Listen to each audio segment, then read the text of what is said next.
Dobar dan, cijenjeni branitelji Republike Bosne i Hercegovine. Evo vam šaljem pozdrav iz Sarajeva. Danas 9. marta 2019. godine.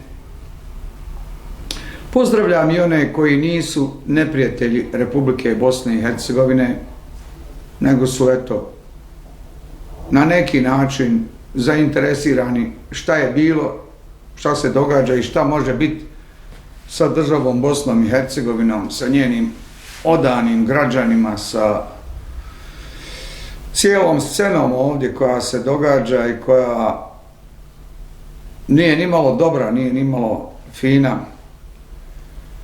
Danas je 9. mart, ovo je moj raport za februar 2019. jer sam ja rekao još prije godinu i pol dana, možda tako, već druga godina ide, da ću svaki mjesec dana dati po jedan raport, jedno predavanje, jedan analitički prikaz šta se događa u i oko Bosne i Hercegovine. Međutim, postalo je par razloga, ni jedan lični, nego par razloga iz opće situacije u Bosni i Hercegovini koji su me nekako na neki način, neću reći primorali, ali doveli do toga da ja odugovlačim sa raportom poslije januara, jer sam nekako čekao da se uspostavi ova vlast ovdje u federaciji i na državnom nivou po pitanju onih stranaka koje zastupaju bošnjački narod. Da se razumijemo, Srbi imaju svoju stranku, to je jedna jedina stranka, to je SNSD i ona ima kao tobože neku opoziciju u SDS-u, ali SDS je okrvavila ruke, odradila historijsku ulogu, a to je stvorila je srpsku državu zapadno od Drine i na zapadu su prijatelji tog projekta savjetovali da Srbi koljače ostave na stranu izvjestan broj godina i to traje već duže od 20 godina. Razumljivo u SD-u su radosni, a u SDS-u su kivni zbog toga, ali u krajnjoj liniji to se nas ne tiče, to je sve srpski plan i program, sve te stranke su jedne te iste. Srbi imaju vrlo čvrstu homogenu političku scenu po pitanju Bosne i Hercegovine, po pitanju bošnjačkog naroda, po pitanju o glavnim pitanjima. Oni su složni, čvrsti, u temelju su ko stijena, ko čelik zajedno vezani interesom i čak ne moraju puno ni razgovarati, niti se svađati. Možda se svađaju oko nekih koruptivnih šema gdje SNSD je uzeo novac, banke, poduzeća, pljačkaju, to je srbovanje na kvadrat, ali to se nas ne tiče, na koncu konaca to su njihova smrdljiva posla u koje se ja ni ne razumijem, ni ne miješam, ne analiziram ih, nisu mi potrebni ti podaci. Hrvatska također ima jednu jedinu stranku, HDZ, i Bošnjaci imaju jednu jedinu, nećemo reći stranku, ali imaju jednu jedinu politiku, a to je da se glavne stranke u Bošnjaka u suštini slažu sa onim što radi SDA. Dakle, Stranka demokratske akcije predstavlja uistinu bošnjačku politiku zadnjih 30 godina i tu nema apsolutno nikakve dileme. Isto kao što nema dileme o tome da HDZ predstavlja hrvatsku politiku u Bosni i Hercegovini, također nema nikakve dileme o tome ko predstavlja bošnjačku politiku. To je SDA, kao jedno krilo, ogranak Islamske zajednice Bosne i Hercegovine, politička ruka Islamske zajednice u Bosni i Hercegovini. Ili ako hoćete, Islamska zajednica u Bosni i Hercegovini, vjerska ili vjersko-organizaciona ruka Stranke demokratske akcije. A oboje, i Islamska zajednica i Stranka demokratske akcije, su u stvari servisi velikosrpskog projekta. Što se tiče SDP-a, Socijaldemokratske partije, ona je totalno u servisu, kao što je to prije nekoliko dana genijalno objasnio Damir Nikšić, a to ja pišem već preko 20 godina i to je još od 1994. kad kad smo nas petorca osnovali Bosanski kongres i internet online glasnik Bosanskog kongresa, o tome da je Zlatko Lagundžija kao vođa SDP-a u stvari srpski igrač, pisali smo bukvalno stotinama, možda i hiljadama puta u raznim prigodama, dakle od 1994. pa do danas niko to bolje nije u krajnjoj liniji obradio i objasnio nego ta platforma internet Bosanskog kongresa za koju sam ja pisao od 1994. do 2008. punih 14 godina. Dakle, ne treba nama sad Damir Nikšić, neki od nas mlađi čovjek, to objašnjavati, ali dobro je da se to ponavlja, dobro je da se to eksponira i dobro je da to i neko drugi kaže, da ja ne budem usamljen ili ovaj ili onaj, nas možda 3-4 da budemo usamljeni u objašnjavanju toga da je u stvari komunistička partija koju kao nastavlja, čiju tradiciju i ulogu nastavlja socijaldemokratska partija, da je ona isto tako srboslavenska, srpska stranka kao i SDA. Ono što SDP i SDA spaja, a što Damir Nikšić ovih dana u svom inače izvanredno dobrom videu kojeg veoma preporučujem, koji se zove kako se SDA infiltrirala u ljevicu ili u SDP, tako se zove. Dakle, potražite na YouTube Damir Nikšić i kako se SDA infiltrirala, kako se SDA infiltrirala, nije riječ stvarno o infiltriranju, riječ je što i SDA i SDP vode ljudi koji su u principu lojalni samo Srbiji i Srbima. I to je ona spona koja njih spaja i na osnovu koga je još u ratu jedan inozemni diplomata rekao Alija Izetbegović je izvana zelen, kao ko biva muslimana, unutra crven, a to je poluga u stvari komunističke partije i tih komunističko-udbaških kosovskih šema, koje su oni, taj diplomata je to nazvao crveni, aludirajući na komunizam i komunistički udbaški sistem u stvari. Ne toliko ideološki koliko, ma i ideološki ako hoćete. Supruga Alije Izetbegovića je cijeli svoj životni radni vijek provela na samo jednom jedinom radnom mjestu. Radila je u Centralnom komitetu komunističke partije u Sarajevu, što neka islamska ili islamistička opozicija nikad ne postigla, mislim, kod partije.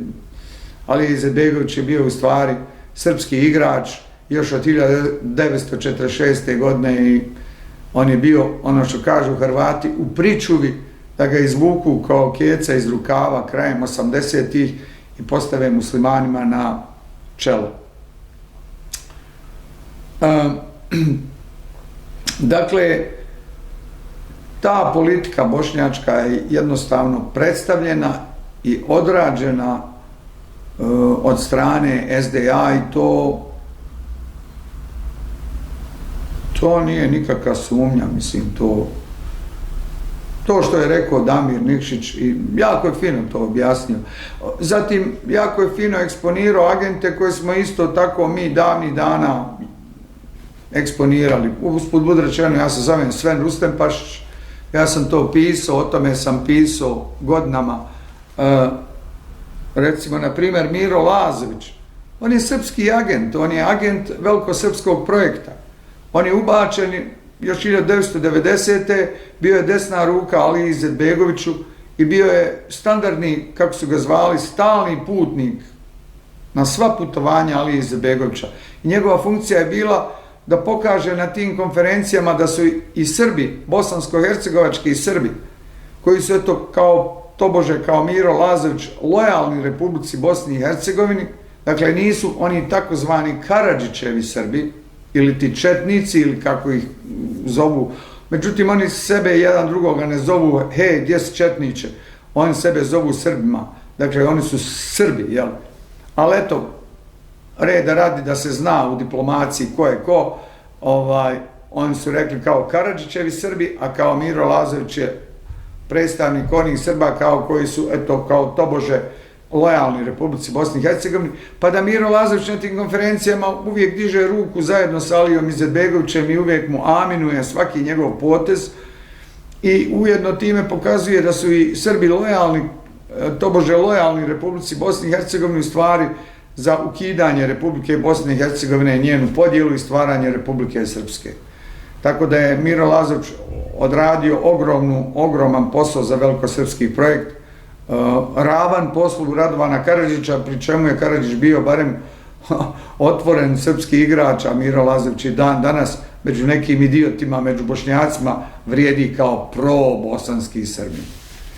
Međutim, Miro Lazović se u decembru i januaru ove godine potpuno eksponirao jer on se vratio, pazite, kad se Sejfudin Tokić, ne znam iz kojih razloga, ne znam, prije nekih, pa ima skoro 20 godina, odvojio od SDP-a i formirao SDU, sa njim je krenuo Miro Lazović jer je znao da je SDP pod kontrolom Zlatka Lagumdžije sigurno srpski. Ali je trebao neko da kontrolira i Sejfudina Tokića, koji je isto bio prosrpski, ali eto, mogao se otkačiti pa krenuti svojim slobodnim putem, pogotovo što je tu bio i Nijaz Duraković, profesor dr. Nijaz Duraković, koji je također prosrpski bio igrač, ali je mogao teoretski, a pošto Srbi sve drže pod kontrolom kod Bošnjaka, oni su samo poslali Miru Lazovića da kontrolira Nijaza Durakovića, da ih šmeka i Sejfudina Tokića u SDU. I kad je taj SDU postao impotentan, jer se bazirao na 3 musketira, kao Bajagi, jedan Srbin Miro Lazović, jedan Bošnjak Sejfudin Tokić i jedan Hrvat Ivo Komšić, koji je također igrač HDZ-a. I njih trojica su držali taj triumvirat i nisu nikome dali ni da, ono što se kaže, ni da prismrdi. I ubili su taj SDU, kasnije se on podijelio, pa je Sejfudin Tokić 2006. i 2007. krenuo sa nekom SDU 2000. kao Bajagi, vraćaju se originalnom, nova politička stranka. Da ne duljim, Miro Lazović je svugdje odigrao velikosrpsku ulogu par excellence, ali se baš ono u decembru 2018. i sad u januaru 2019. i u februaru 2019. žestoko je eksponirao, jer je, mislim, kojeg li paradoksa, vratio se u SDP, ponovo se uvukao gore, odmah u vrh skočio i odmah pritjeravao i pritjerava i natjerava Damira Nikšića, Nermina Nikšića, predsjednika SDP-a i glavni odbor SDP-a, da stvori savez sa strankom Demokratske akcije i da tako poništi svoju kongresnu odluku da se sa kleronacistima ne pravi savez, što je ispravna odluka. Jednom je trebalo podvući crtu i povući ručnu kočnicu i reći: socijaldemokracija ne smije popečatiti kleronacistički, klerofašistički triumvirat HDZ, srpski SNSD, SDS i hrvatski, odnosno bošnjački SDA. Jer je od svog nastanka pa do dan danas, eto, do prije nekoliko mjeseci, SDP, pogotovo pod Zlatkom Lagumdžijom, a i kasnije nakon Zlatka Lagumdžije, dok nije došao ovaj trenutak istine da se vidi ko je ko, šta je šta, na izborima u oktobru 2018. I posle izbora u ovoj sada rašomonijadi, ko će s kime ući u vlast, da se vidi ko je ko i šta je šta. Jer je preko 20 godina, 25 godina možda, SDP bio popečatio je vlast SDA i sabotirao je bilo kakvu opoziciju stranki Demokratske akcije. U stvari, SDP je skinuo sa vrata golmana koji je branio građansku državu. SDP je trebao biti taj golman koji brani građansko društvo, građansku državu, ali uopće to nije bio. Bio je sasvim suprotno, bio je samo servis stranki Demokratske akcije. da drži opoziciju pod kontrolom, da ne ulazi u vlast namjerno, ili kad uđe u vlast da takvu svinjariju napravi kao što je 2000. napravio Zlatko Lagumdžija, da se ne zna ko gore uništava državu, ili SDA ili SDP. Stvarno. Prva Lagumdžina alijansa od 2000. do 2002. bila je takva da se nije znalo, na momente se činilo da je ta alijansa za 2 godine brže uništila države Bosne i Hercegovine nego što je SDA uništila za 2 godine. Ili ne može se porediti sa 10 godina. Uglavnom, sabotaža građanske opcije koju je vršio Zlatko Lagumdžija kao četnički agent, srpski agent, je bila ogromna i dovela je Bosnu da baulja na koljenima. Na koljena je bacila Bosnu. I za divno čudo dogodio se kad to prije 1-2 dana taj kongres SDP-a za vladavine, za predsjednikovanja i danas aktuelnog predsjednika Nermina Nikšića, na kom kongresu su smogli snage neki SDP-ovci da prevagnu, da pobjede i da donesu rezoluciju da se sa SDA i sa ostalim tim. Meni je važno SDA. Možda se sa HDZ-om mora ući u vlast, jer ako hoćete govoriti o Hrvatima, ne možete govoriti ni s kim drugim osim sa HDZ-om. A što se tiče Republike Srpske, pa oni su i ovako i onako svoja vlastita država, bi htjeli, ne htjeli, mora pregovarati sa SNSD-om, sa Miloradom Dodikom. Htjeli, ne htjeli. Inače ne bi bilo nikakve vlasti na nivou Dejtonske unije BiH, a što se tiče federacije ne bi bilo vlasti od Hrvata da ne uzmate HDZ. Tako da je taj zahtjev da se ne ulazi u vlast ni sa HDZ malo i apsurdan, znate. Glavno je, za mene glavno, da ako su Bošnjaci najmnogobrojniji narod u Bosni i Hercegovini, ako kažu, a ispravno je, da je Bosna i Hercegovina njihova jedna jedina matična domovina, i ako znamo, to pozitivno znamo, da država Bosna i Hercegovina ne bi postojala da ovdje nema bošnjačkog naroda, nego da žive samo oni koji se smatraju Hrvatima i oni koji se smatraju Srbima, da bi u tom slučaju Bosna i Hercegovina kao teritorija bila davnih dana podijeljena između Srbije i Hrvatske. Pa koliko bi uzeo sad, to se ne zna, jel?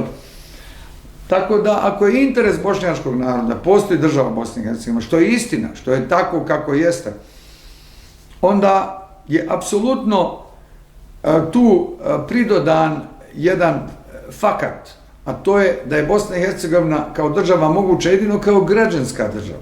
A ako sad Bošnjaci uništavaju građansko društvo i građansku državu, onda je Bosna i Hercegovina kao država nemoguća.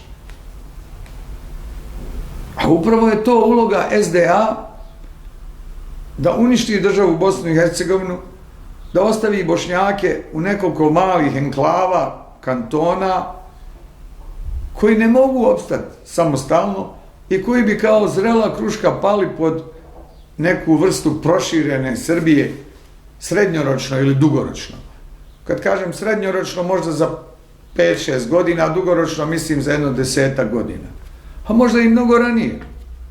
Ona to u stvari već djelomično jest, pošto Republika Srpska ima veto nad Dejtonskom Bosnom i Hercegovinom, a Dejtonska Bosna i Hercegovina nema veto nad Republikom Srpskom, tako da Republika Srpska u stvari vlada i postupcima ove, kako se zove, Federacije BiH.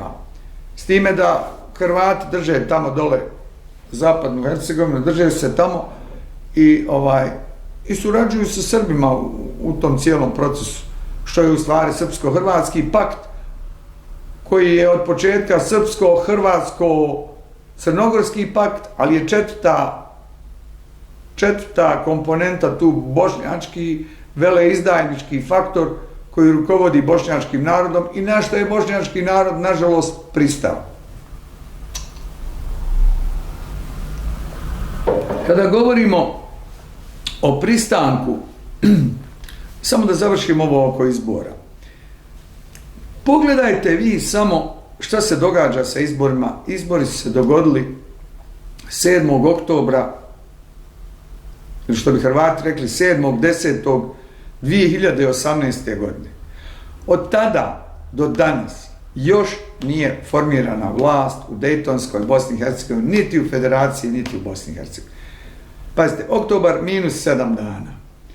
Nakon 7. oktobra, 8. i 9. oktobra, već zaključno sa 10. oktobrom, znali su se sigurno, pouzdano svi rezultati izbora. Ja bi političkim strankama dao 2 tjedna, 10 radnih dana ili 2 sedmice. Ili bolje rečeno, do kraja oktobra da se porazgovaraju i da oforme vlast. Ko do kraja oktobra ne bi oformio vlast, ja bi mu poništio sve rezultate izbora kao da ta politička stranka nije uopće učestvovala na izborima. Jer pazite, oni su 7. oktobra imali izbore, 8. oktobra su već rezultati bili poznati. Čak neki kažu navečer 7. oktobra nešto se znalo. 8. oktobra. Hajmo reći 9. oktobra je sve provjereno, znalo se. Hajmo reći da su neke stranke imale primjedbe jer je bilo ogromne pljačke glasova. Hajmo i to reći. Što je istina? Što je istina? I šta sad? Šta sad? Pa dovoljno je 2-3 sastanka u Sarajevu da se dogodi među strankama koje vladaju Federacijom BiH. Nemaju se šta dogovarati sa Republikom Srpskom. Srbi su imali u rekordnom roku sve sređeno. Oni su funkcionalna država. Nema ni jedne republike koja nije država. Republika Srpska je država, nije entitet. Entitet ne znači ništa. Ta riječ ne postoji u pravnom jeziku, u ustavno-pravnoj materiji, u internacionalnom pravu. U najboljem slučaju može znači nešto, x, y i ništa više.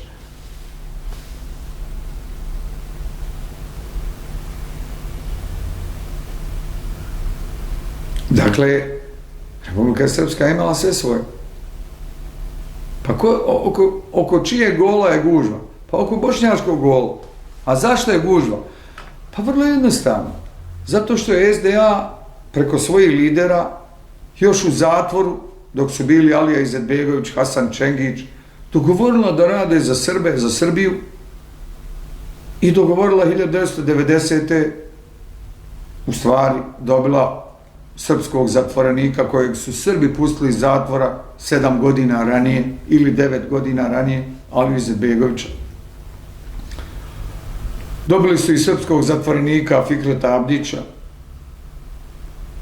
da vlada nad muslimanima sa veliko M, koji su ispravno 93. na 94. preimenovani Bošnjake, jer to je ispravno ime za narod.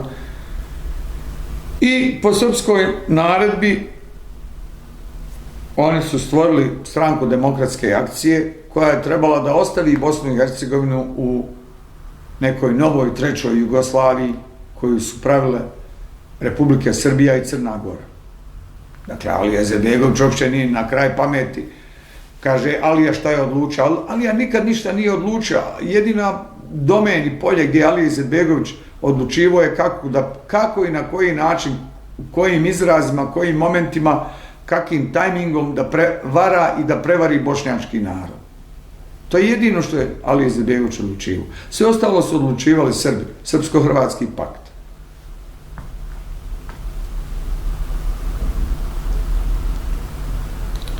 Dakle,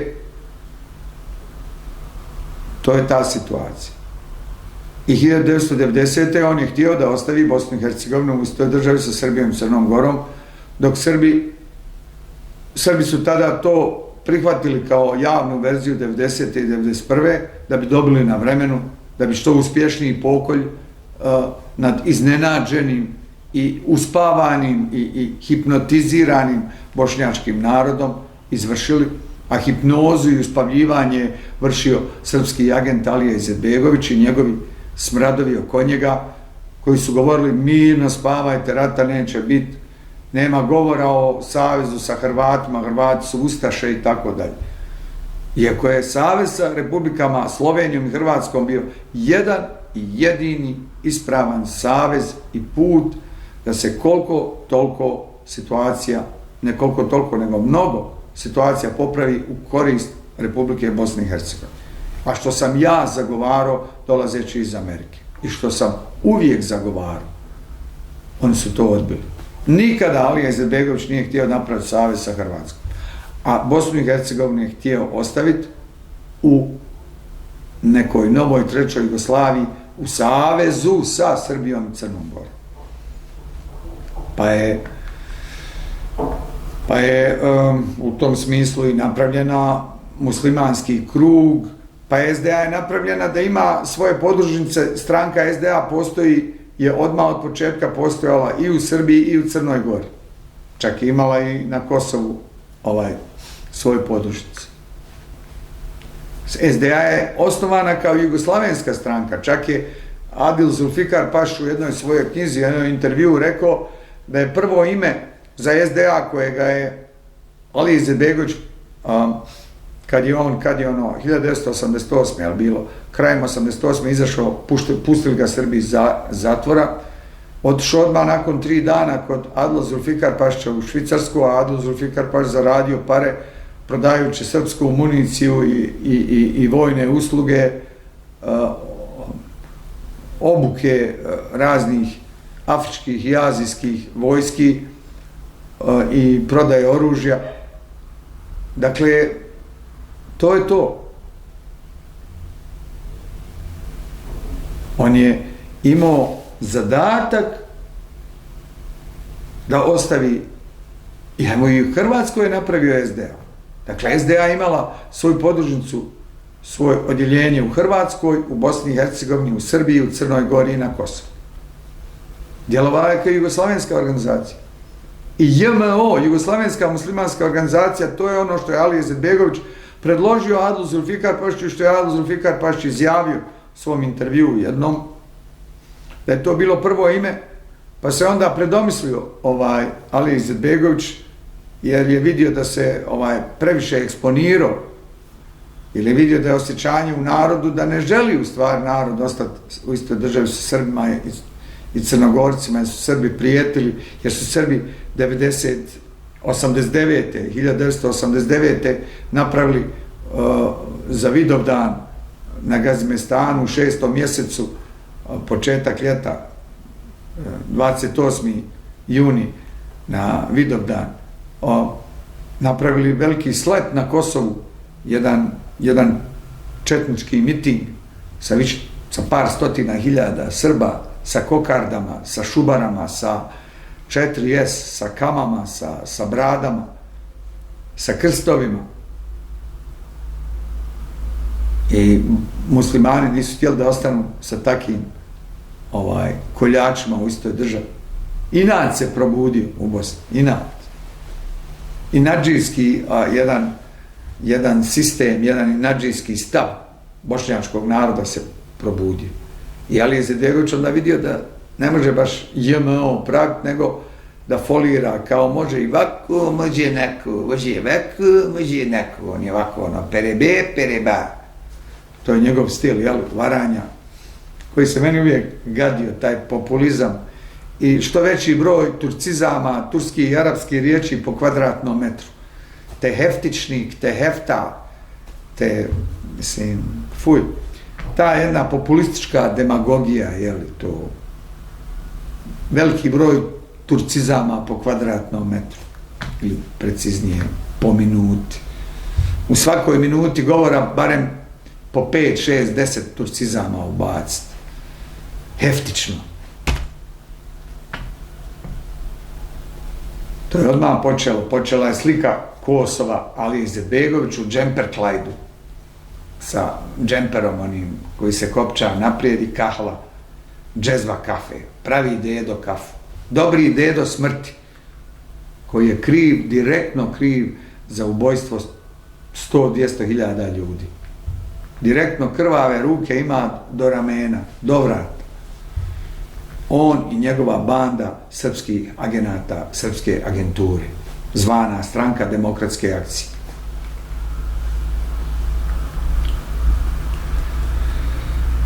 I tako. Međutim, pošto igru u Europi vodio Vatikan koji je oslobađao Europu, pazite, Vatikan je oslobađao Europu od komunizma. Ako islamska zajednica stvarno htjela da se oslobodi od komunizma, koja je to kurvanjska pozicija da islamska zajednica vođama, vlasnicima, komandantima, kontrolorima, eksploatatorima komunizma, Srbima, ostaje lojalna, a daje odšake do lakta Hrvatima koji u stvari cijelu Jugoslaviju oslobađaju od komunizma preko svoje katoličke crkve, preko svog Vatikana. Vatikan je oslobodio hodže islamsku zajednicu od komunizma. Vatikan. To je rezultat drugog Vatikanskog koncila. Vatikan je oslobodio Europu od komunizma.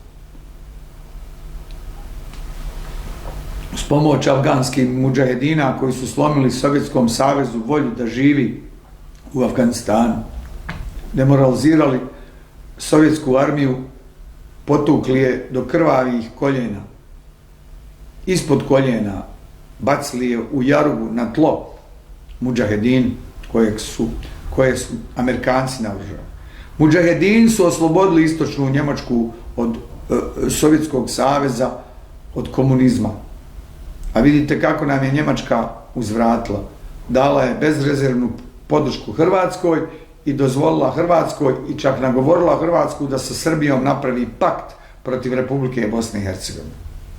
I sad je umro, crklo je Klaus Kinkel, mater mu njegovu smrdljivu, crklo je, krepalo je kopile, švapsko. On je napravio kao šef zapadno-njemačke obavještajne službe taj plan i program zajedno sa kardinalom Ratzingerom koji je bio desna ruka papi Ivanu Pavlu II u pripremi pokolja i genocida nad bošnjačkim narodom. Tako se katolička crkva zahvalila muslimanima što su muslimani oslobodili Europu putem rata u Afganistanu. Hiljade i hiljade mudžahedina je poginulo u ratu protiv Sovjetskog saveza, da bi Sovjetski savez bio bačen na koljena i da bi se raspuo, da bi se mogla zatim osloboditi Europa i vratiti se katolicizam u Poljsku, u Slovačku, u Mađarsku, u Hrvatsku i tako dalje. I sad nama Hrvati neke račune podnose. Mi smo vas oslobodili u Afganistanu od komunizma. Gospodo Hrvati, gospodo katolici, mi, muslimani, elhamdulillah. I ovako ste nam ga fino odšake do lakta vratili sa svojom švapskim govnima koja su, da bi zaradila novac u Rusiji, jer Njemačka je napravila savez sa Sovjetskim savezom, da kad se Sovjetski savez raspadne i kad se stvori Ruska federacija, da ima dobar odnos Ruska federacija sa Ujedinjenom Njemačkom. Ujedinjena Njemačka je preko 500 milijardi dolara zaradila u Ruskoj federaciji. Ne znam u kom vremenu, u 5, u 10 godina. Nemojte me tu držati za riječ, ali strašne milijarde dolara. Jer Njemačka uvozi iz Sovjetskog saveza sirovine, sirove materijale ili polufabrikate. Dakle, sva prljava prerađivanja događaju se u Rusiji, a dolazi recimo plin iz Rusije, dolazi drvo obrađeno, daska, dolaze rijetki minerali, metali, a u Njemačkoj se vrši prefinjena proizvodnja i onda gotovi proizvodi kao što su Mercedesi, Audi, kao što su medicinska oprema, kao što su precizne mašine, kao što je kemijska industrija, Bayer lijekovi, Bayer kemijska industrija prefinjenih, vrhunskih, kompliciranih proizvoda se izvoze u Rusku federaciju. I tu Njemačka ogroman novac zarađuje. I da bi to bilo u redu, Njemačka nije htjela da se zamjeri Srbiji, nego je rekla Hrvatskoj, priznaćemo mi totalno Hrvatsku, bez obzira na srpsko plakanje da su izbačeni iz Ustava 90. što je istina. Priznaćemo mi Hrvatsku, ali eto nek se Hrvatska nagodi sa Srbijom, da se Srbija puno ne žali Rusiji što Njemačka podržava Hrvatsku. Tako je stvoren srpsko-hrvatski pakt. A kao šteta je tu bila pokoljite Bošnjake, pokoljite muslimane i mirna Bosna, jel? Mirna Hrvatska, mirna Srbija, a zaklana Bosna. I to je organizirao Klaus Kinkel. A vidite kako su lukavi pokvareni te švapska govna. Oni su stavili Jevreja, Helmuta Kohla. Helmut Kohl ima jevrejsko ime, to je Jevrej. Stavili su ga da bude tad predsjednik, da sutra dan Jevreji ne kažu Njemcima, vi ste izvršili genocid nad bosanskim muslimanima, nego da Jevreji moraju šutiti, jer bi im Njemci odgovorili, izvinite, molim vas, predsjednik Njemačke je bio Jevrej. Za njegovog vremena, za njegovog mandata, za njegove straže se to dogodilo, on je to naredio, on je to organizirao. Prema tome, Jevrejima su usta začepljena, Helmut Kohl odradio svoje i Angela Merkel je Jevrejka isto. Ja mislim da je bio i onaj socijaldemokrata, ne znam za njega. Helen Neise i naravno Ratzinger, koji je desna ruka Ivanu Pavlu II, je nagrađen za taj pokolj, jer je on bio mozak. On je spojio Vatikan sa Njemačkom po pitanju ujedinjenja zapadne i istočne Njemačke, po pitanju podrške Hrvatskoj. On je odradio taj proces. A on je na čelu jednog odjeljenja u Vatikanu koji u stvari nasljeđuje inkviziciju. Znate, to je organizacija, ured, kancelarija koja ima istu ulogu kao inkvizicija, samo to više ne radi onim kliještima, ne vadi kliještima ljudima zube, ne otkida im penis makazama u tamnicama, nego ubija putem hrvatske vojske, putem srpske vojske, putem konclogora, Dretelj, Heliodrom i tako dalje. Dakle, ista stvar. I nagrađen je pozicijom pape nakon Ivana Pavla II, Benedikt XVI. I ne znam šta mu je bilo, bolestan ili nešto ovo, pa ga je naslijedio jezuita, Isusovac, Francis I. Ja mislim da je to prvi jezuita koji je postao papa. Koliko ja znam. I šta sad? Da bi to bilo tako, molim vas, pardon, ima toliko mnogo toga, znate, morate malo biti tolerantni, želim vam mnogo toga objasniti. Vidite li vi da ovaj oktobar 2018. novembar, decembar, januar i februar, 5 mjeseci traje formiranje vlasti. Svake 2 godine se događaju izbori. Jedan put na preskok lokalni, znači po kantonima, i u Republici Srpskoj, koja je suverena, jedinstvena država, ne toliko suverena, još na tome malo radi, ali dugoročno je i to, čini mi se kako stvari idu ako ovaj trend nastavi. 6 mjeseci oni potroše našeg novca. Pazite, mi kad kupimo paradajz u Radnji, papriku, kad kupimo puter u Radnji, kad kupimo so, kad kupimo biber, kad kupimo bocu ulja, mi plaćamo 17%, mi plaćamo porez. Kad platimo električnu energiju, plaćamo porez. Kad platimo vodu, mi plaćamo ogroman državni aparat.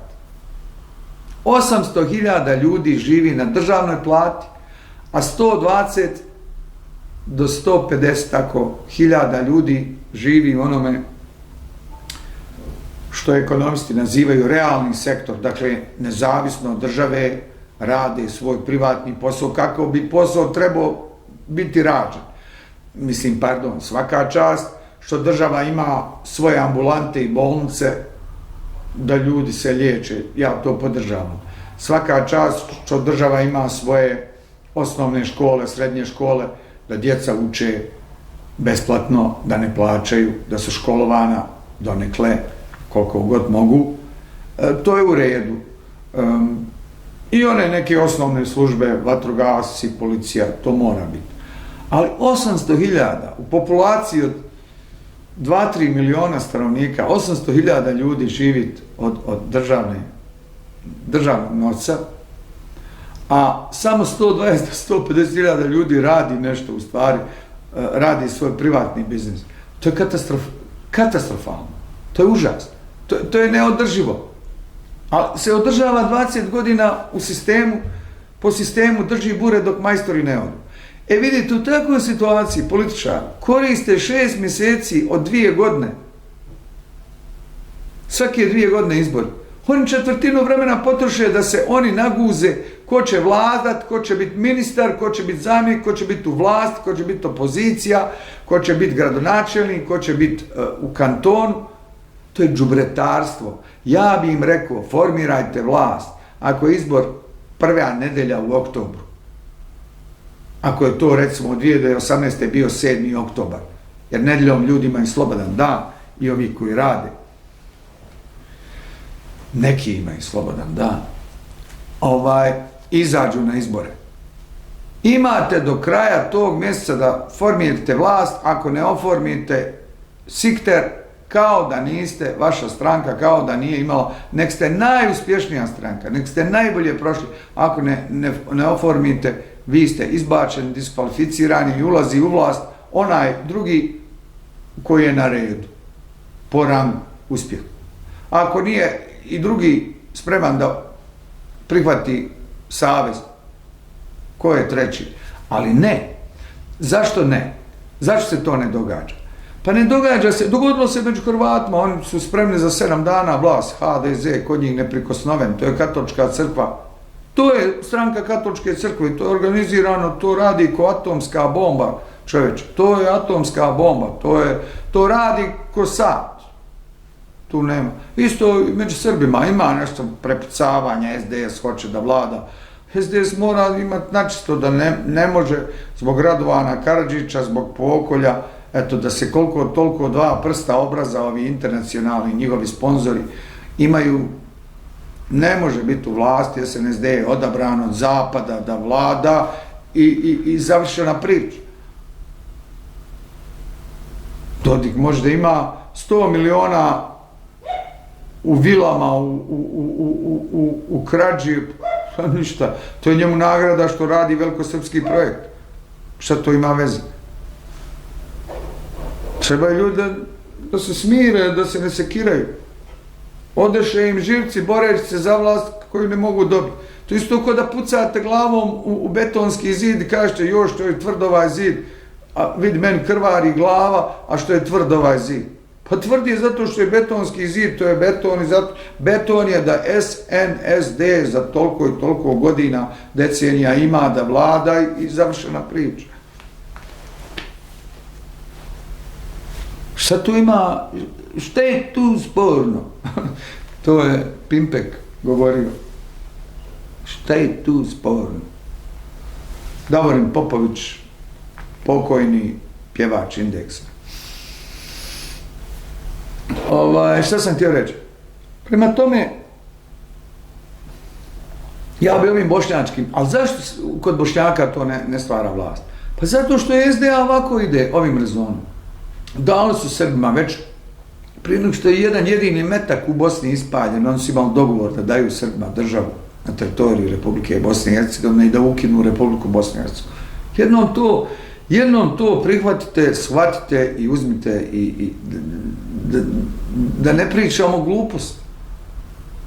I onda je rekla ovako, Srbima su dali oni pola Bosne, eno Hrvatima zapadna Hercegovina i sad će oni vječno vladat u Sarajevu, sad će vječno vladat u Tuzli, sad će vječno vladat u Zenici, sad će vječno vladat u Travniku i ono pola Mostara malo će tu još.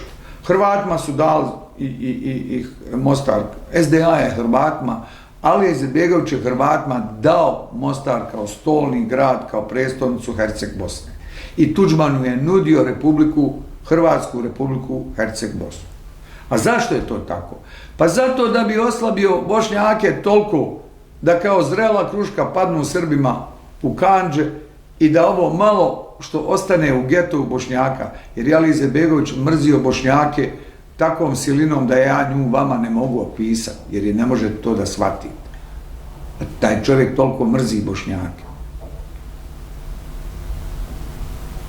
I da oni padnu kao neki bosanski Sandžak, malo neko prkno između Sarajeva, malo i Tuzle i Zenice i malo prema Travniku, da to, eno, dao je Unsko-Sanski kanton je SDA naplatila novac i dala da se tamo hiljade i hiljade iz Indije, one kako masoni smatraju, najgore crne rase, naseljavaju hiljade i hiljade migranata i to je dala da ona Sana, Una, da se uprlja s tim smradom i da oni tamo preplave i da je to užas.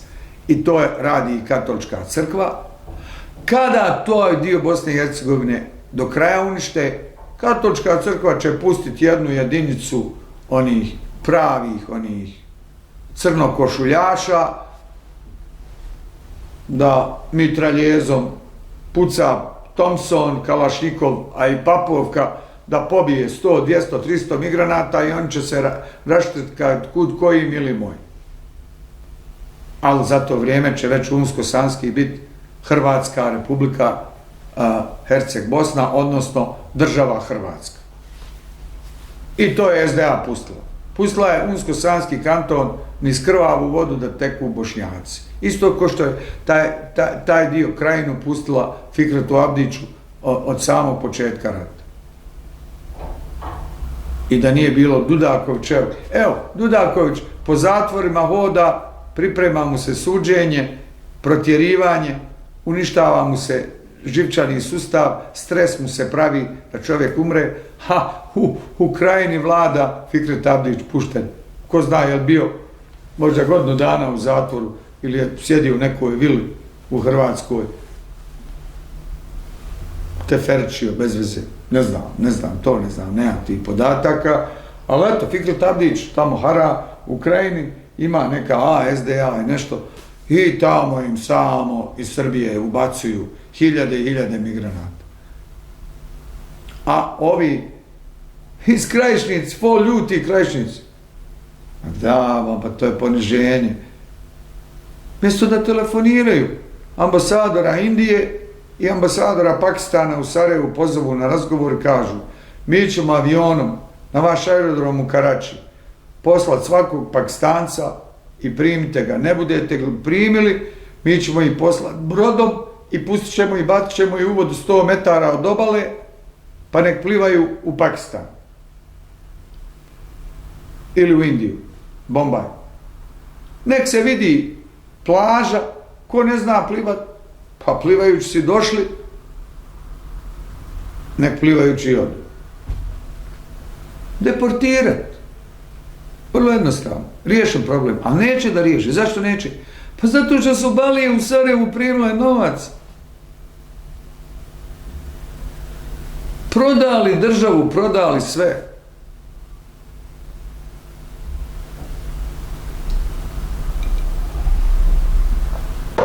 Vratim se i da zaključim sa izborima.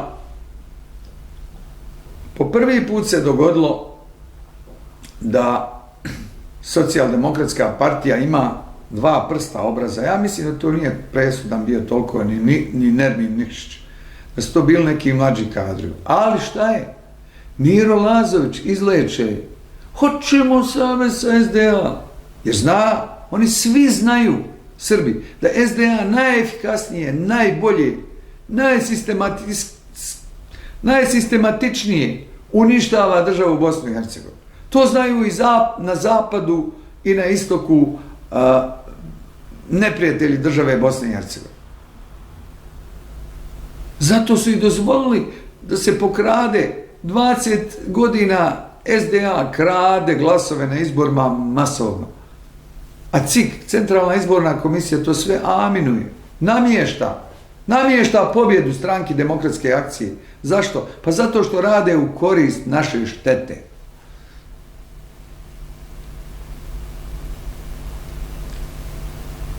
I po prvi put SDP odbija. Ali šta je? Tu se javlja jedan Damir Nikšić koji uleče i eksponira Zlatka Lagumdžiju kao SDA-ovog igrača, što je tačno.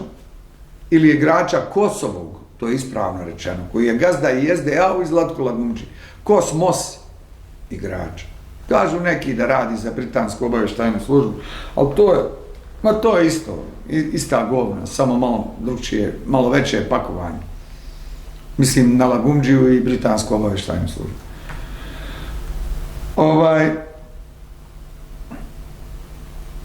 Kažem vam, eksponira Zlatka Lagumdžiju, eksponira sam sebe izvjesni Bijedić tamo, ne znam kako se zove, nije ovaj Bijedić odozdol iz Mostara, nego Bijedić, član SDP-a iz Tuzle. Čovjek koji je pronevjerio ljude, prevario za 200 miliona maraka, prodao u Tuzli prije više od 10 godina stanove za više od 200 miliona maraka, to tvrdi Damir Nikšić. Ja mu vjerujem u to i vjerujem da su podaci koje je dobio istinu. Eksponira njega da on ucijenjuje, nećemo mi samo pregovarati za Tuzlu, mi hoćemo da se sve i na nivou BiH, Dejtonske BiH i na nivou federacije i na svakom kantonu SDP oformi vlast sa SDA-om. To hoće taj što je opljačkao ljude 100 miliona maraka. Ili prevario, ili navukao i na tanak led da ljudi propadnu i protestiraju prošle godine pred centralom SDP-a u Tuzli. I onda Nermin Nikšić, koji je njemu dužan, jer mu je on podršku dao da on pobjedi u Vasim Selima Bešlagića, znači daje da ja budem predsjednik stranke, daje meni svega, pa makar ja pravio savez sa čovjekom koji je ljude zavalio za 200 miliona maraka. To je karakter Nermina Nikšića. Ali eto, uspio je da i još to nije riješeno. Još se. I zašto onda to traje pola godine, evo, već skoro? Pa zato da se nervi ljudima istančaju, da ljudi postanu nervozni. Nakon mjesec dana kad nema vlasti formirane, pa ovaj savez, pucaju živci, pucaju savezi, potkupljuju se ljudi, javljaju se sumnje, da se vlast formira kako treba za 2 tjedna, za 15 dana, kako što bi trebalo, kako što bi moralo, kako što bi ja napravio zakon. Evo vam 2,5 tjedna u oktobru da formirate vlast, 10 radnih dana, recimo. Poslije toga, ko ne formira, ispada iz igre, završeno. Vrlo jednostavno. Vrlo jednostavno. Ali neće to. I javljaju se sad igrači, Miro Lazović, SDA-ov igrač, Zlatko Lagumdžija, koji se dobro arapski para, Ujedinjeni Arapski Emirata, pa on je, Zlatko Lagumdžija je redovan govornik na onome forumu u maju što se događa, Sarajevo Biznis forum, kojeg organizira SDA, Haris Silajđić, Hasan Čengić, Bakir Izetbegović, Irfan Ljevaković, onda onaj, kako se zove, Husein Živalj, koji već godinama radi u Islamskoj razvojnoj banci u Saudijskoj Arabiji. Ja mislim da je sad tamo penzioniran, nisam siguran. Ali radio je godinama i to je ta veza. I to je ta veza koja nam dovodi i Isilovce u Bosnu, čovječe. To je posebna tema, o tome ću ja posebno govoriti.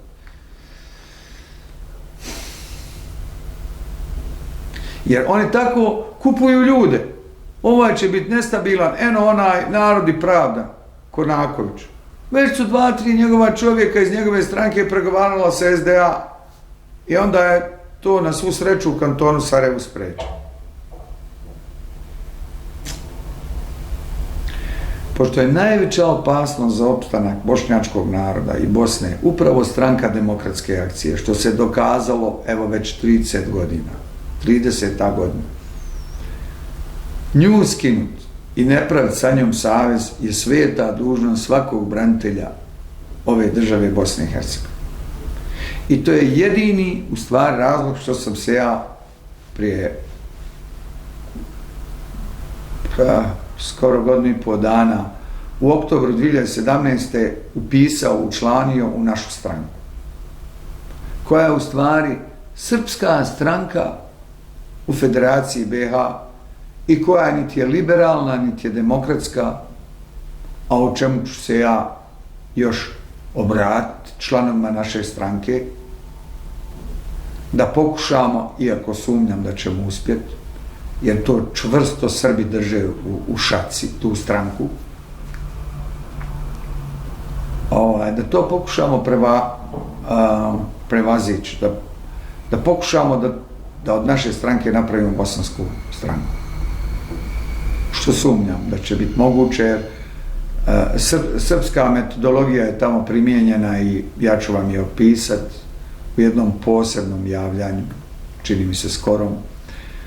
Za sada je jedino konstruktivno i dobro od te stranke što neće savez i što forsira da neće savez sa SDA i što je ostvarila i ja mislim i u Tuzli, a sigurno u kantonu Sarajevo, vlast bez SDA. To je dobro. Ali neko će se pitati, pa kako to onda da je to srpska stranka i to? Pa zato što Srbi igraju na više karata. Srbi su igrali na više karata uvijek. Imali su 1990. među ljevičarima, među komunistima i svoga Nijaza Durakovića, i svoga Rajfa Dizdarevića, i svoga Adla Zulfikarpašća, i svoga Muhameda Filipovića. I to je kao ljevica. I svoga Zlatka Lagundžiju, naravno.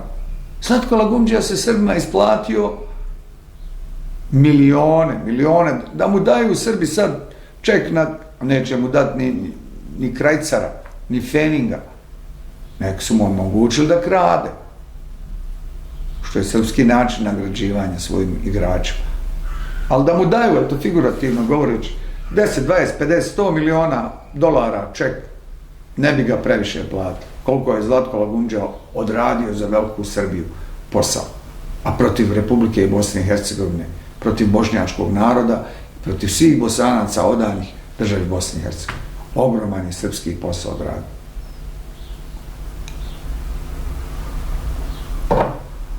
Sad mu je skočio za vrat Damir Nikšić i na ulazu u stranku je urliknuo kad je to bilo zasjedanje. I svaka čast, i dugujem jednu malu ispravku ovome što je bio kandidat ispred SDP-a za člana predsjedništva i on je pokraden. Bečirović Denis, svaka čast Denisu Bečiroviću. Isto tako dugujemo ispravku, njegova majka nije Srpkinja, ja mislim da je Bošnjakinja. Iako su neki njegovi stavovi prosrpski, ali o tom potom.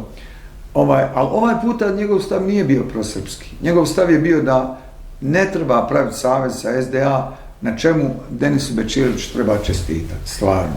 Tu je osvjetlo obraz i svi oni iz Tuzle koji su rekli, hej, stanite malo, nije Tuzla zato da se pravi savez sa SDA.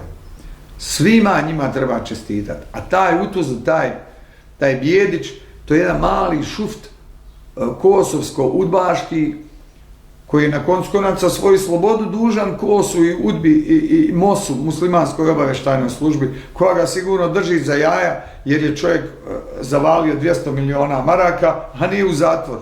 Pa kako to može biti nego da je ucijenjen čovjek?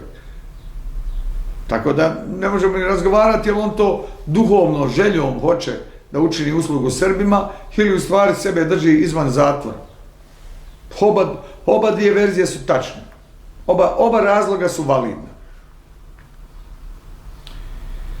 Dakle, oni idu na to, na izmaranje, na iscrpljivanje, na kupovanje ljudi, jer ljudi ne znaju hoće li imati sutra posao, hoće li ovo, žena mužu kida živce, pije mu krv na slamku, što ti to odbijaš, pa eto, nudi ti se da ideš u vlast, vidi kako komšinica kupila italijanski namještaj, vidi kako se oblači, a vidi mene gola, bosa. Znate, žene u Bošnjaka su pohlepne za novac i svoje muževe krvoločno maltretiraju da uzmu novac i da pristanu na svaki kurvaluk, na kurvanje u političkom domenu. I zato ima 530.000 muškaraca, Bošnjaka, koji ne smiju kući doći ženi, a oni koji su oženjeni, kojima je žena živa, ili šta ja znam, ima i jako starih, ne smiju kući doći, a da donesu tih 100, 200, 300, 500, 1000 maraka koliko dobivaju plaće već preko 20 godina da glasaju za SDA. Kad uzmete da ima nema možda više od 3 miliona stanovnika u Bosni i Hercegovini. Pa neki 1,5 miliona Bošnjaka. Neki od tih 1,5 miliona četvrtina ispod 18 godina, one bebe u koljevci, djeca, mala, obdanište, osnovna škola, nisu punoljetni, nemaju političke svijesti, nemaju glasa, ne mogu glasati. Dakle, odbacimo to iz naše kalkulacije, odstranimo. Dakle, ispod 1 milion ljudi. Od tih 1,5 miliona je žensko, one ne ulaze u taj spisak boraca i to vrlo malo žena dobiva. Možda neke udovice nekih boraca dobivaju, što ja podržavam donekle. To je najmanja šteta, što te udovice poginulih boraca dobiju nešto. Ja to podržavam. Ali govorimo o ljudima zdravim, pravim, njih preko 300.000 koji nisu bili u armiji.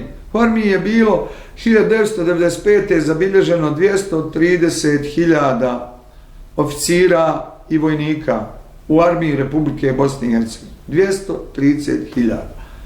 A sada imate 530.000 ljudi već 20 godina prima novac svaki mjesec na ovaj ili onaj način.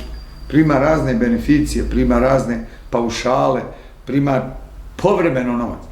Zato što je neki navodno, 300.000 navodno bili u armiji BiH, a nisu uopće bili. Čak neki nisu vjerovatno u Bosni i Hercegovini ni bili u toku rata. Ali to glasačka mašinerija SDA. I koji sam ja bio glupan, da 20 godina pišem, pa dajmo, odbranimo državu. Pa oni čuju, saslušaju, jedno uho uđe, na drugo izađe. Jer on je dobio 3 keke, 300 maraka, 3 keke, stavio je tišu mišu. SDA može svoj islamski fašizam forsirati do kraja, on je plaćen, on sve to potpisuje, on zato svaki 2 godine glasa i završena priča. Evo, 6. mjesec nije formirana vlast. Zašto? Zato što SDA iscrpljuje ljude, dovodi, kako bi rekao, ide na iznuđivanje, ide na iscrpljivanje, ide na potkupljivanje, ide na izmaranje, ide na podvale. Znači, ne samo da im je CIK dao da ukradu, kažu, 400-500.000 glasova. Jer neprijatelji ove države znaju da je SDA neprijatelj ove države. Ja im kažem islamski fašisti, iako taj izraz fašisti, ja vam ponavljam, nisu oni fašisti u onom smislu Benito Mussolini i Adolf Hitler i to. Ne.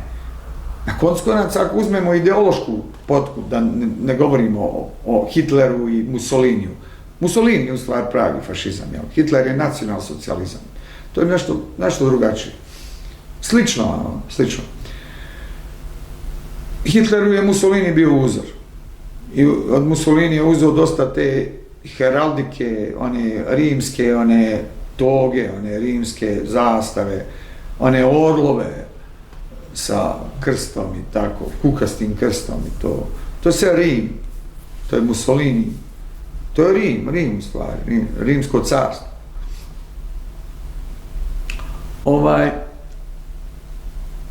Fašizam je imao arhitekturu, gradili autoputeve ljudi, gradili centrale, imali ogromnu industriju, elektroindustriju, elektronsku industriju razvili. Kompjutere su razvili. Razvili kemijsku industriju, od uglja pravili benzin, razvili podmornice, brodove, torpeda, avione, napravili mlazni avion, napravili rakete. Cijeli raketni sistem su napravili Njemci. nešto prije i tokom Drugog svjetskog rata. Dakle, ne možemo to. Ovi su neofeudalci, njih je Damir Nikšić, čije video spotove preporučavam, pogledajte na YouTube-u, dobro objasni. Oni su feudalci, oni su jedan smrad feudalnog sistema, režima, oni su lijenštine, oni su kiridžije, oni samo ubiru kiriju i ništa drugo ne znaju. Niti napraviti, niti uraditi, ni započeti, ni završiti.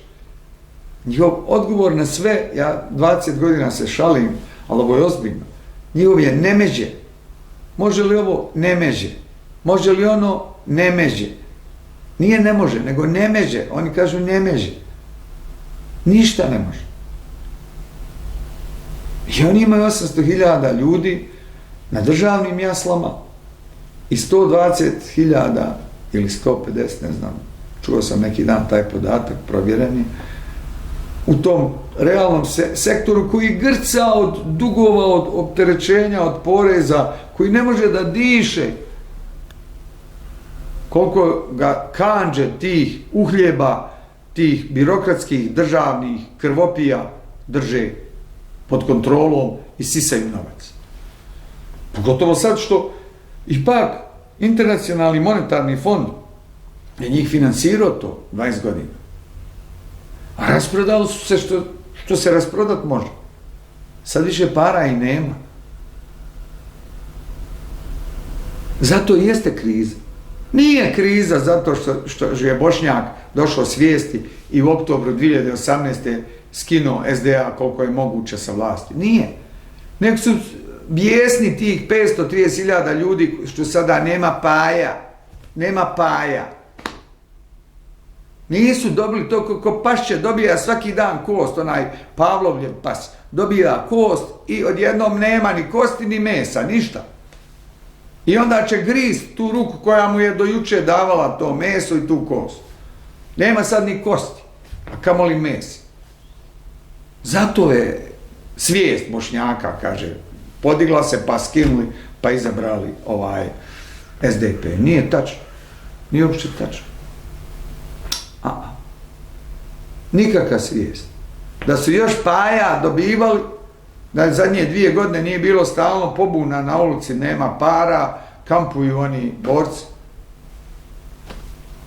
A svi ti borci koji su pravi borci, od tih 230.000, 100.000 je ili pomrlo, ili odselilo za vazda iz Bosne, ili neki jednostavno imaju dovoljno ponosa da ništa ni traže, ni dobivaju, ili nisu za SDA i neće i ne mogu dobiti. Jer ovdje kad ministra postave, to je ministar u kantonu Sarajevo nije ministar građana kantona. On je ministar one stranke koja ga je postavila tu. Ministar kulture kantona Sarajevo, izvjesni Kurić, nije ministar mene kao građanin.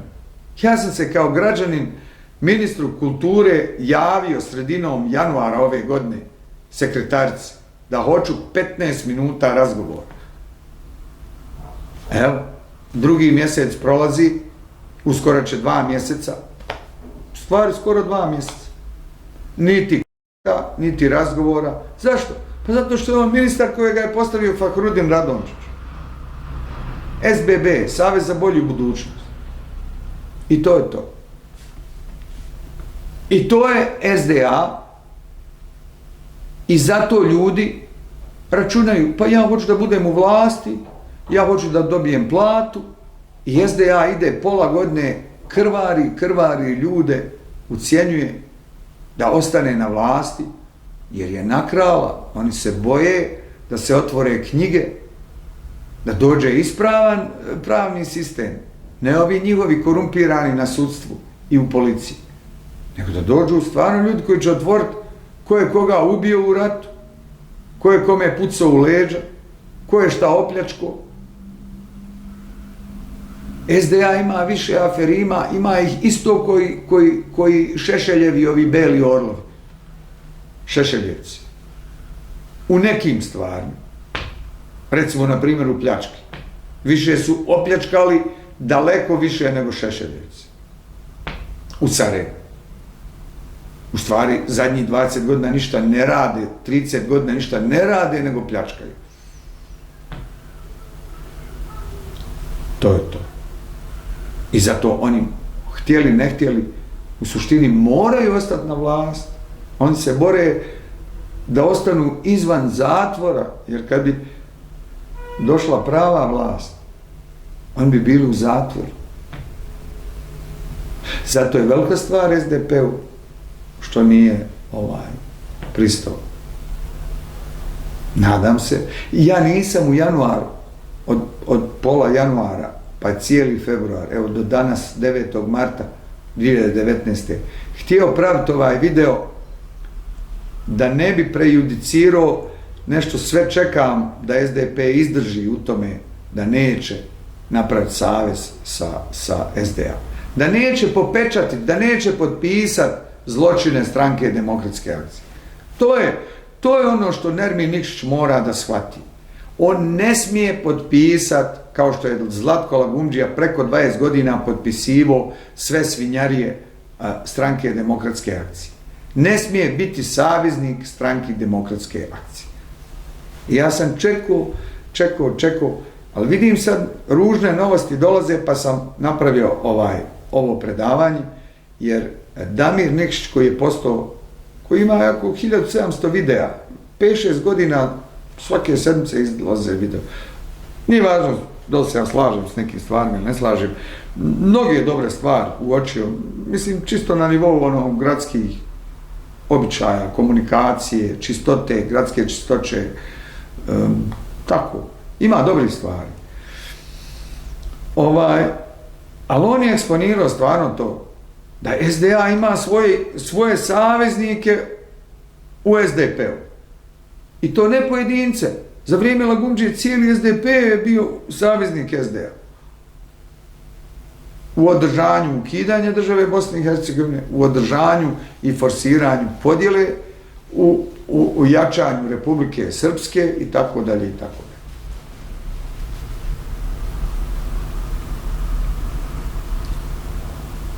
dalje. Sad neki će se pitati zašto naša stranka isto tako, ako je ona srpska, ako je veliko srpski interes da SDA vlada, ako što jeste, već 30 godina interes, i još taj interes djelomično postoji, da dovrši neki.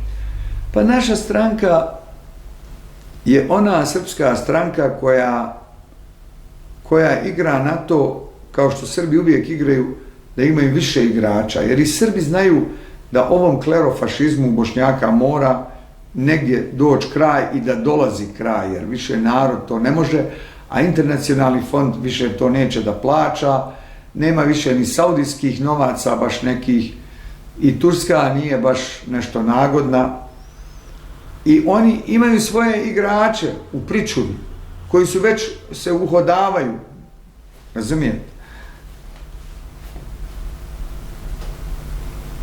Ali to ću ja posebno objasniti kad budem objasnio šta je to u stvari naša stranka.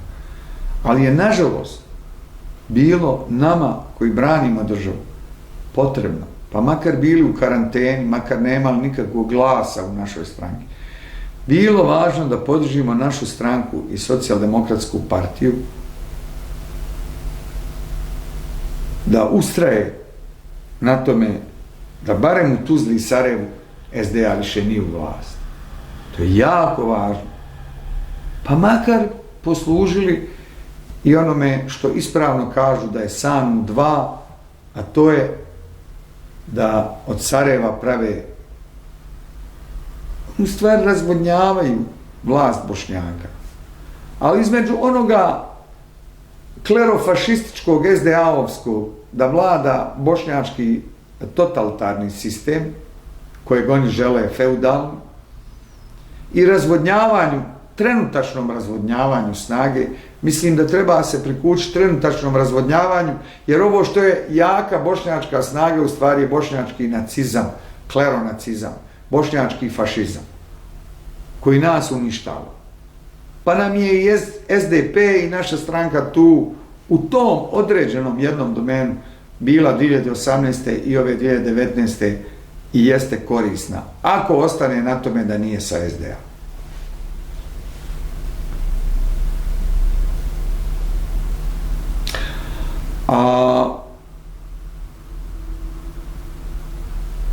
na vrhu nema, mislim, ne, od naše stranke ću ja napraviti posebno. Ne mogu ovako na komadiće rezat. Ne može biti nedorečeno. Ne može biti nedorečeno, mora se sve objasniti. Što se tiče Mire Lazovića, rekao smo, eksponiran srpski igrač Slatko Lagumdžija. Po ko zna koji put. Ja ga eksponiram preko 20 godina. Nacionalni kongres Republike Bosne i Hercegovine u svom online glasniku to piše svako drugo, treće izdanje. To su sve poznate stvari koje već preko 20 godina, 25 godina nas nekolicina piše. Ali eto, ima neki mladi snaga u SDP-u. Eto, ovaj Denis Bečirović je osvjetlo obraz. Pa i neki drugi koji su istupili rekli, Nikšiću, nemoj, ovo je kongres SDP-a odlučio da ne budemo servis Stranki demokratske akcije. Ja se nadam da će to opstati. Nažalost, ima jedna ružna vijest da je 16. marta, evo sad valjda za 7 dana zakazano, da će SDP glasat na glavnom odboru njihovom, da li da izbace Damira Nikšića iz SDP-a. Možete vi misliti tog bezobrazluka. Damir Nikšić je jedini čovjek u 25 godina i više od 25 godina, ne znam koliko postoji ta SDP, koji je neke grozne, čirave rane, infekcije SDP-a doveo na svjetlo dana, na zrak, da se očiste. Da se ta inficirana tkiva SDP-a izbace, da se stranka pročisti, da stranka ozdravi. Dakle, jedna injekcija zdravlja, antibiotika koju Damir Nikšić daje SDP-u, sada je postala opasnost za te karijeriste, za te prdeže, smrdeže u SDA, te matore prdeže koji tamo gledaju samo vlast, nije važno, nek crkne država, nek crkne društvo, nek crknu ljudi, daj ti meni sad, odmah sad da ja zgrabim. I to njihovo srpstvo. Naravno, srpstvo Nikšić ne spominje. Možda je to taktički u redu. Mislim, ja to spominjem. Ko što spominjem, recimo, kada je u januaru ove godine iz naše stranke Sabina Čudić izašla i rekla oko NATO saveza i članstva u NATO savezu treba postojati konsenzus. Ne treba postojati konsenzus. Mi smo odlučili, jer pazite, NATO savez je jedna od naših posljednjih slamki da održimo Bosnu i Hercegovinu. Ja nisam neki fan NATO saveza i vojnih tih svinjarija i američki, ja sam i američki državljanin, ali nisam neki fan, nisam za NATO savez. Ali Bosni i Hercegovini, u specijalnoj situaciji u kojoj ona jeste, NATO savez je jedna od rijetkih preostalih slamki i spasa da se sadrži jedan homogeni, čvrsti, teritorijalno, političko, ustavni ustroj Bosne i Hercegovine da bi eventualno opstala kao država. NATO savez je potreban. Potreban je kao zrak, kao voda ljudskom tijelu. I tu uskače Sabina Čudić, koju ja od tada, od januara ove godine zovem, moje lično ime za nju je Srbina Čudić. Srbina Čudić izlazi na televiziju i Srbina kaže pa treba konsenzus. Ne treba. Hrvatska je već u NATO savezu, Hrvati moraju pristati na NATO savez, htjeli, ne htjeli. Možda Dragan Čović i HDZ BH, možda bi nam htio tu spustiti. Ali Hrvatska mora tu poslušati NATO savez. Ako NATO savez hoće Bosnu i Hercegovinu u svojim redovima, mi Bošnjaci moramo na to pristati, vrlo rado, čak ushićeno. I Srbi mogu pjevati borbene, na koncu konaca to je već upisano, to je već dogovoreno. Ali ne, uleče Srbina Čudić da to razvodni. I još jednom dokazuje to svoje srpstvo. I Srbina Čudić kaže mora konsenzus biti. Ne mora. Čim vi dajete Srbima pravo da vam ulože veto na vaš životni interes, vi radite za Srbe.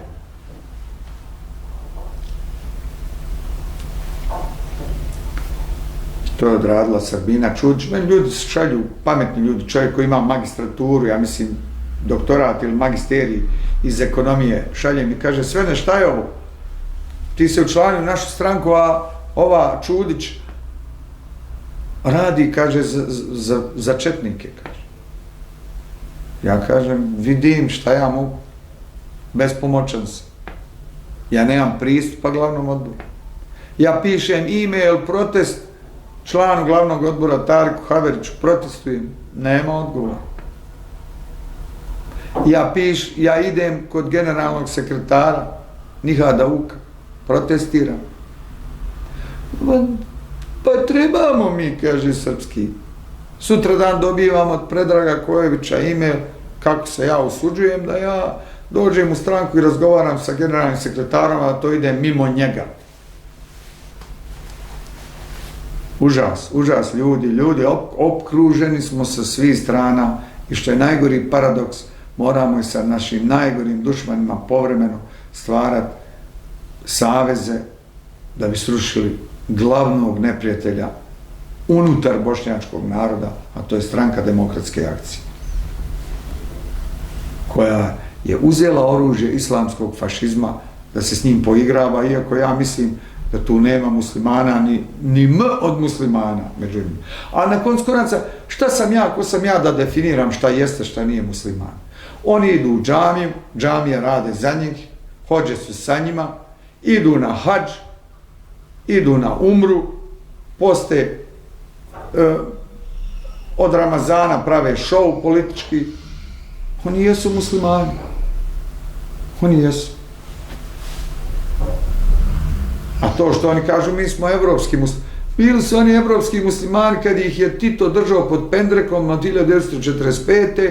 do 1980. i kad su i komunisti do 1990. držali pod nogom i nisu im dali. Kad su ko psi s lanca pušteni 1990. i kad su oni dobili muslimani, hođe, kad su dobili vlast, evo šta su uradili. Ko je hođama 1990. dao vlast, svu je ovu krv našu polučio, užas. Ima dosta toga, ima tema iz februara, ali eto kažem, glavno je ovo. Vidjet ćemo šta će se desiti 16. marta. Ako izbace Damira Nikšića, onda, izvinite na izraz, ali popišajte se na SDP. Onda ni od SDP-a onda nam ni tu nema spas. Što se tiče naše stranke, ona je odigrala svoj potez.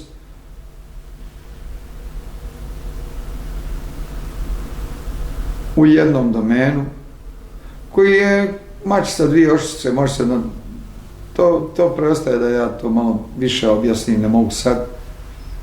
Ali eto, bilo je potrebno to. Što se tiče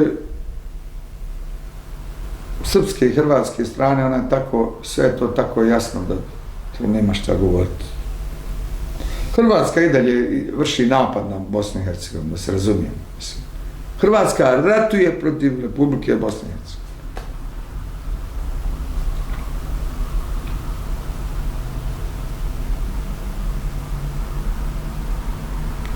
Šta da se radi? 9. mart 2019. je danas.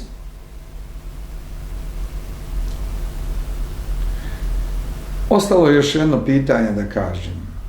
Već sam spomenuo više puta, migranti. To je Kalergijev plan uništenja bijele rase Evrope, ali nažalost, Bosna je tu još jedan ventil. Ja čak mislim da je taj Kalergijev plan pošao 1990. sa Bosnom u Evropi. Pokrenut je u Bosni. Jer je ovdje stvoreno to prvo arapsko proljeće u Bosni i Hercegovini 1990. kad su stavili zelenu zastavu i bijeli polumjesec i stavili Aliju Izetbegovića, autora Islamske deklaracije. Koji ni svog sina, ni svoje dvije kćerke nije opće odgojio u duhu Islama nikako. Nikako. Čija žena je radila u komunističkoj partiji, a on, Alija Izetbegović, je bio od 1946. u stvari aset, što bi rekli Amerikanci, pijun udbe i to onog dubokog srpskog jezgra koje ja nazivam u stvari crna ruka.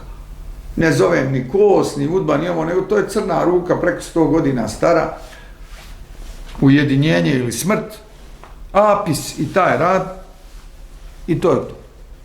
To je to. Eno mu se od Bakira Izetbegovića, ja nikad nisam spominjao njihovu porodicu, ali kad se učio da je na istom nivou kao babo, kao Čale, Alija, molim lijepo, to onda više nije porodica, on je već politička figura od koje zavisi moja glava na ramenima, moj život, moje porodice. Isto nisam znao da mu se žena zove Sebija i da je ono dok nije prije, kada je ono 2-3 godine, postala glavna za zdravstvo u kantonu Sarajevo i možda i za više od toga, onda sam jednom ili dva put nju prodiskutirao. Ali da krv nije voda dokazuje da je kćerka Bakira Izetbegovića u Beogradu sa nekim tamo Gligorom, Gligor, neki Srbin, to Gliša tare mu kćerku. Stipu Gligu kada zigu. To je moj komentar. Stipu Gligu kada zigu. Gliga, Gliša, Gligo i Bakirova kćerka. To su Srbi, čovječ, sa muslimanskim imenima. I oni jedva čekaju da idu u Srbiju, oni hoće da daju Herceg Bosnu Hrvatima. Pa to Hrvati ko kućci njuše. Neće kuća kako nema mesa u korpi, udarit na korpu. Hrvati lete kućak na korpu, znaju da je meso u korpu. Da im daju ovi SDA Mostar kao stolni grad. Pa Alija je udarao od 92. u jesen ispod stola čovjeka u delegaciji, svjedok. I rekao, ma Mostar je hrvatski grad, nemoj o tome pričati. Sastanak u Neumu, delegacija Alija sa hrvatskom delegacijom. Pri kraju 1992. godine. Zato ja kažem, Stipu Gligu da zigu. Jer oni hoće, Hrvati su navalili ko svinja na masan papir jer imaju mušteriju u SDA koja je kupila program Herceg Bosne, priznala, aminovala, popečatila. Namislila je smrt. Ja ne znam šta više ti Bošnjaci u Hercegovini traže od članstva što su članovi SDA. Gdje su oni što ne pojačaju se, što ne uđu u SDP i ne ufate Nikšića za glavu i kažu popišaj ti SDA, idemo dalje. Možda su ti ta snaga koja odbija savez, ne znam. To ne znam. Ali gdje su? Gdje su oni? Gdje su ti Hercegovci, muslimani Hercegovci? Šta rade? Pobogu. Šta rade? Neće ih biti za sjemena. Jer SDA ovi Srbi sa muslimanskim imenima, oni jedva čekaju da propadne, da se stvori Herceg Bosna, da se očvrsne Republika Srpska, da oni ostanu tako bespomoćni da kažu, eto nismo mi, svijet mrzi muslimane, nismo mi tako htjeli, ali eto moramo i da uđu u proširenu Srbiju. O čemu je već 2010. kad je Zlatko Lagumdžija pobjedio i postao ministar inozemnih poslova, odmah je dokumente iz policije iz Sarajeva odnio u Beograd, Kobajagi treba Beograd da surađuje sa nama, da ima, jer Srbija ima ambasade u nekim zemljama u koje mi nemamo, a da bi sarađivali na nivou diplomacije, pošto je Lagumdžija bio ministar inozemnih poslova, trebamo podatke da. Dakle, vas, u vašoj mjesnoj zajednici, vaš njuškalo šmeker koji vas šmeka i upisuje o vama podatke, to ide direktno u Beograd. I ja se ne ljutim na Hrvate što oni neće tako da žive. Oni neće da žive u federaciji u kojoj njih Bošnjaci izručuju na srebrnom poslužavniku Beogradu. Glavna riječ Hrvata u zadnjih 30 godina vis-a-vis svega što se događalo, je razgraničenje. Oni samo hoće da se razgraniče i od Srba i od Bošnjaka. Da ništa s njime imaju, da smrde i prde u svojoj zemlji, u svojoj vjeri, na svojoj zemlji, da nema ni Srba, ni Bošnjaka oko njih. Jer za Bošnjake Hrvati smatraju da su, ispravno smatraju da su srpske sluge, pa ako će razgovarati, onda bolje da sa gospodarom razgovaraju. Hrvati pregovaraju sa Srbima jer znaju da su Bošnjaci srpske guzolizne sluge. Pa šta ima Hrvat pregovarati? Mislim, ovo, ne govorim ja ovo u korist Hrvata, ali ja vam objašnjavam hrvatski stav. Ovo će vam svaki pametan, častan Hrvat dokazati, pokazati i potvrditi. Što ja govorim sad. Hrvat će razgovarati, pregovarati sa gazdom, sa Srbinom, sa principalom. Što ima sa slugom pričati? Kad sluga nema suvereniteta, kad ti nemaš suvereniteta, kad nisi svoj, popišajte. Popišaj se po sebi, upišaj se ugače, nisi muško, nisi ništa, nisi niko.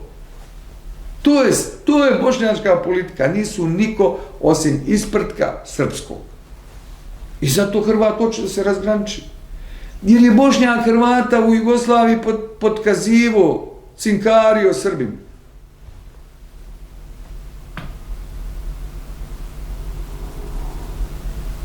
Šta će sad Hrvat u federaciji sjedi kad je sve podatke o državljanima, stanovnicima federacije Zlatko Lagundža odnio u Beograd? Jes, odnio. I odnosi.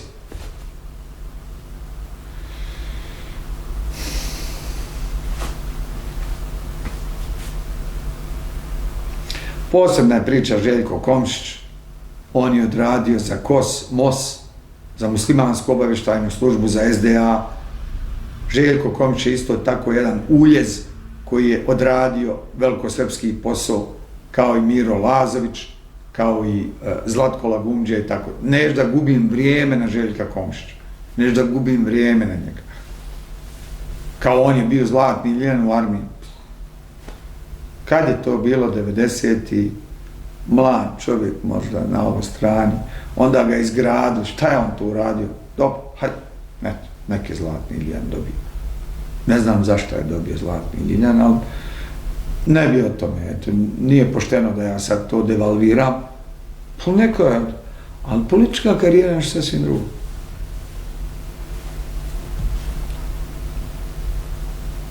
Ne možete vi, mislim, ako radite u politici izdajničku priču, ne možete se vi pozivati na neke lobore i loborke. Ima ljudi koji su bili heroj Sovjetskog saveza, uhapšen, radio za protivničku stranu. Šta je tu sporno? Što bi rekao Davorin Popović. Gospodinu Damiru Nikšiću bi zamjerio samo ovo.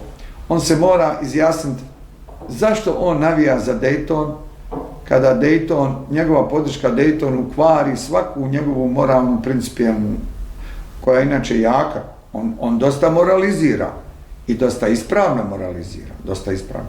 Ali ako on nije za građansko društvo i građansku državu na cijeloj teritoriji, od preko nekih 50.000 kvadratnih kilometara, od Une ili Korane do Drine i od Save do Jadrana, onda on trenira strogoću nad Bošnjacima. I ja se slažem da Bošnjaci trebaju prvi i najviše da budu za građansku državu, da bi uopšte država Bosna i Hercegovina postojala i da treba trenirati strogoću, ali trenirati strogoću samo nad Bošnjacima, a dozvoliti da nema komentara o sabotaži, recimo tužbe protiv Srbije, da nema komentara o zločinima Republike Srpske i tako dalje i tomu slično, to kvari utisak.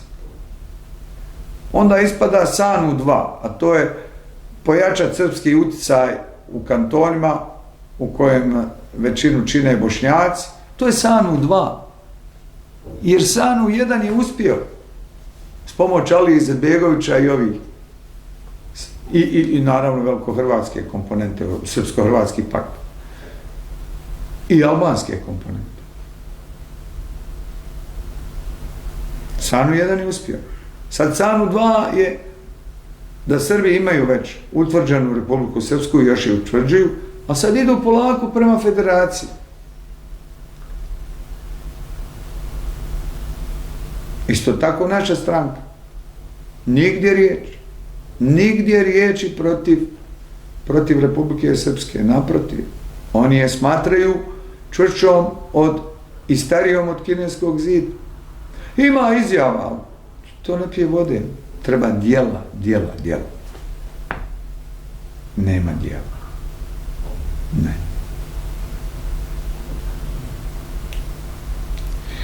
To će jednom prilikom objasniti. Kako je odbačeno pravno rješenje koje jedino pije vode, koje je jedino ispravno rješenje.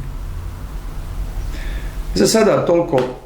Ja se zovem Sven Rustem Pašić, javljam se iz Sarajeva, kao i obično. Ja sam branitelj Republike Bosne i Hercegovine. Ne zamjerite što je tu i tamo.